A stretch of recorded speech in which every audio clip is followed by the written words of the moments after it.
Fala pessoal, eu sou o Vitor Matsubara e seja muito bem-vindo ou muito bem-vinda ao Primeira Marcha, que a gente ajuda você a escolher o seu próximo carro e quem sabe ele não vai ser o novo Honda HR-V Touring. Essa aqui é a versão topo de gama do SUV da Honda, que está na sua segunda geração nacional, e hoje você vai conhecer tudo o que tem de legal e o que tem de não tão bom a partir de agora. Vamos lá? Como eu falei no começo do vídeo, essa aqui é a segunda geração nacional do Honda HR-V e a terceira geração.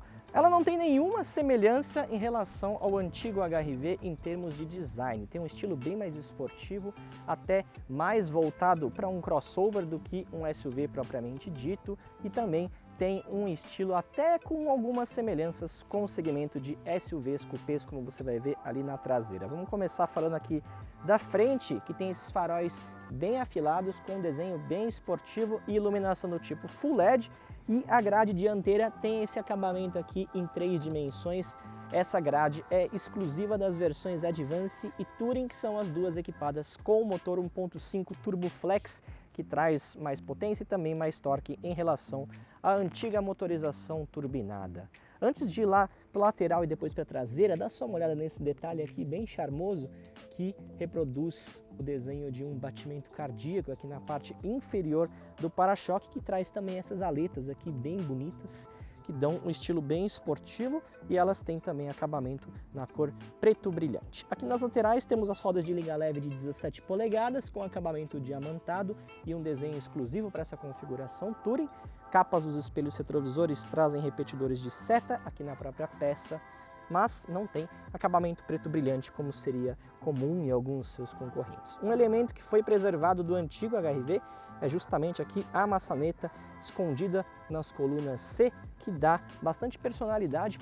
E já que a gente falou em traseira, dá só uma olhada no caimento da traseira e no desenho bem arrojado dela. Como eu falei, tem muitas semelhanças com o segmento de SUVs cupês, e as lanternas elas são inteiriças, além de percorrer toda a extensão da parte de trás do veículo, elas também se iluminam completamente, diferentemente de alguns modelos como o Volkswagen Nivus, que só tem essa parte aqui iluminada, e essa seção central aqui ela é estética, que no caso do HR-V não, ela é funcional. Bem legal isso aí. Agora vamos dar uma olhada no interior do HR-V Touring, que traz essa combinação de couro claro com revestimento também escuro. Não é tão comum assim de você encontrar.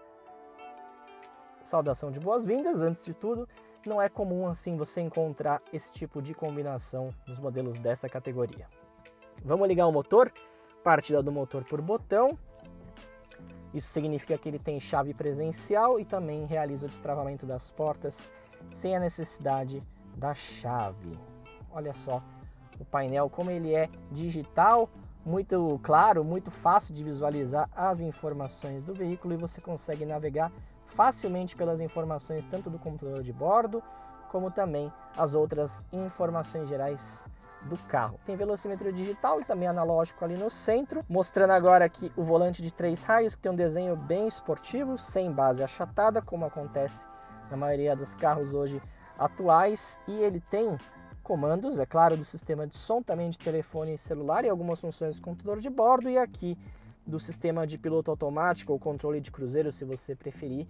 Lembrando que ele traz a função adaptativa, ou seja, ele acelera, freia o veículo de acordo com velocidade e distância pré-programadas pelo próprio condutor. E ele traz uma função bem legal que também está presente no City, que é a função de tráfego. Então, se você programar esse controle de cruzeiro adaptativo para funcionamento em meio ao trânsito urbano, ele vai frear o veículo, e assim que o carro da frente começar a acelerar, ele também começa a acelerar progressivamente de novo, sem que o motorista precise fazer nada. Tela da central multimídia, são 8 polegadas, essa tela tátil com uma central multimídia que é fácil de ser navegada, mas ela não tem uma interface extremamente atraente, como a gente já viu em alguns outros modelos concorrentes. Aqui embaixo nós temos os comandos do ar-condicionado, no caso dessa configuração ar digital com 2 zonas de regulagem de temperatura, um desenho também bem simples, bem fácil de você se encontrar e de você localizar todas as funções.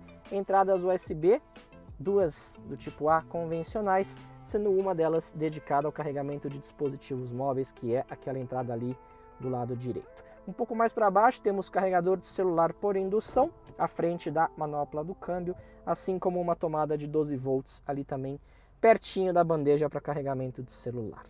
Transmissão é do tipo CVT, simulando 7 marchas, transmissão com funcionamento extremamente suave, muito eficiente, como é de praxe nos modelos da Honda. E aqui perto da manopla do câmbio também temos seletor de modos de condução, são 3 modos, olha só, mostra ali no painel, Econ, Sport e Normal. Vou deixar aqui no modo normal, que é o modo que a gente está utilizando aqui na nossa avaliação, na maior parte do tempo. Controle de velocidade em descidas, freio de estacionamento eletrônico e aqui a função Brake Hold, que também alguns chamam de Auto Hold, que mantém o veículo freado, mesmo se você tirar o pé do freio em uma ladeira, ele permanece parado por alguns segundos. Aqui do lado esquerdo do motorista a gente tem regulagem de altura do facho dos faróis. Esse botão ativa ou desativa, né, o sistema de sensores de estacionamento. Ele deixa de emitir aquele apito quando estiver aproximando do objeto.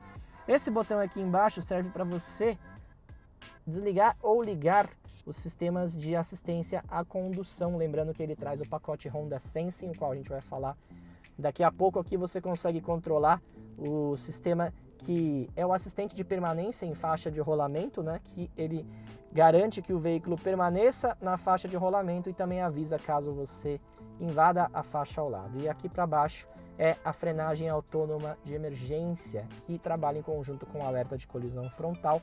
Quando ele se aproxima, quando o veículo se aproxima de forma muito rápida de um objeto à frente, seja um carro ou qualquer outro objeto, ele vai avisar.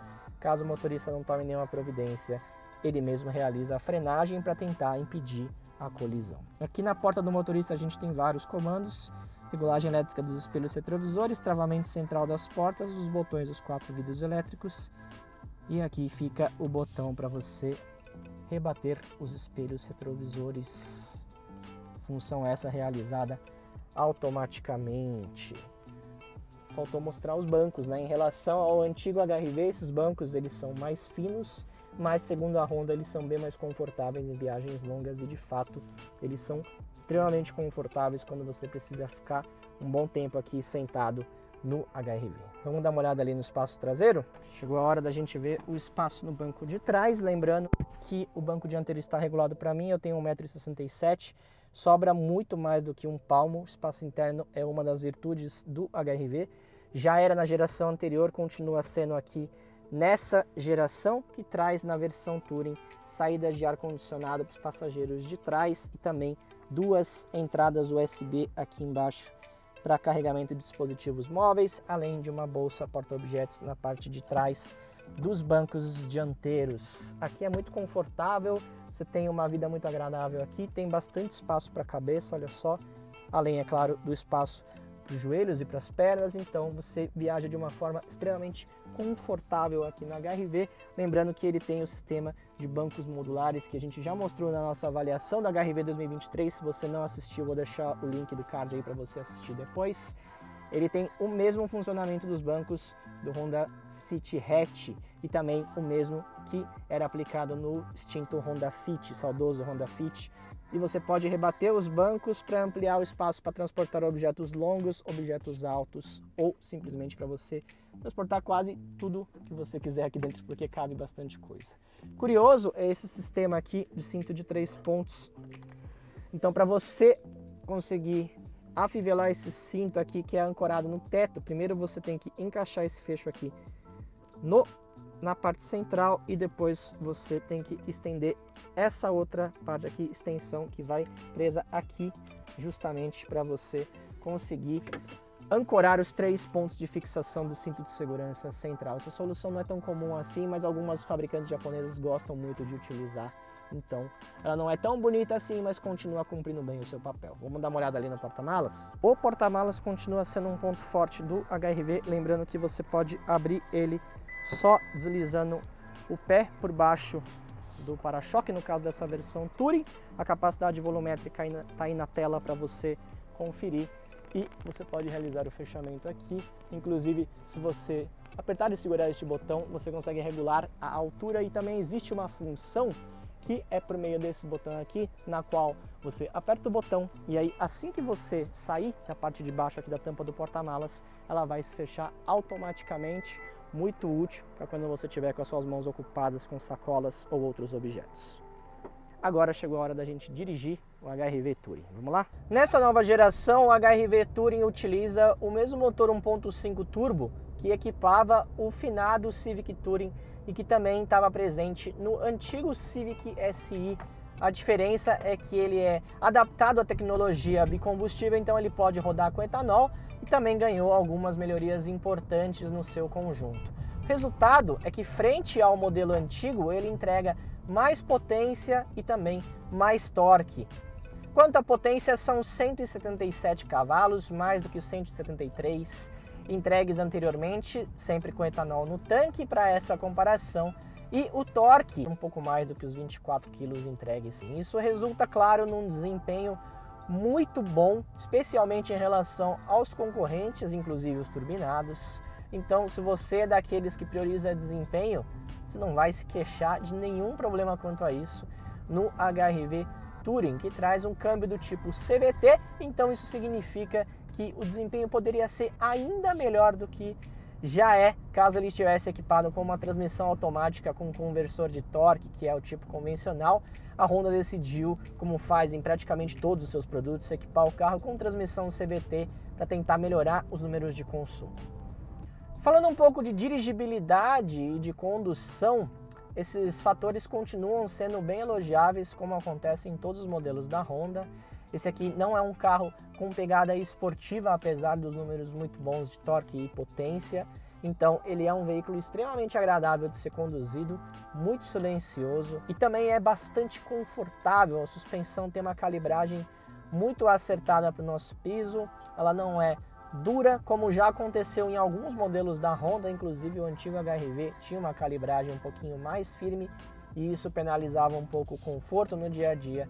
Esse carro aqui tem um equilíbrio muito mais interessante e mais acertado entre conforto e até um pouquinho de esportividade, embora seja bom frisar que esportividade não é o foco aqui no HR-V Touring. Sobre os números de desempenho, a Honda declara aceleração de 0 a 100 em 8,9 segundos, velocidade máxima acima dos 200 km por hora. E sobre consumo, que é um fator muito importante na decisão de compra, especialmente no caso de um SUV, que é um carro mais voltado para a família, o HR-V obtém médias muito interessantes com gasolina no tanque, passando de 11 km por litro na cidade e até se aproximando um pouco de 13 km por litro na estrada. Com etanol, esses números são um pouquinho menos significativos em relação aos seus concorrentes. Então, pessoal, esse aqui é o novo Honda HR-V Touring, equipado com motor 1.5 Turbo Flex, a versão topo de linha do novo HR-V 2023, uma das versões mais caras, não só da linha HR-V, claro, custa mais de 180 mil reais, como também da gama de SUVs compactos à venda aqui no Brasil. É uma compra cara, sem dúvida, mas ele entrega desempenho e espaço interno dignos de SUV médio. Se você gostou desse vídeo, não esquece de se inscrever no canal da Primeira Marcha, se você não for inscrito, e também não esquece de ativar as notificações para saber quando tem vídeo novo por aqui, beleza? É isso aí, até a próxima!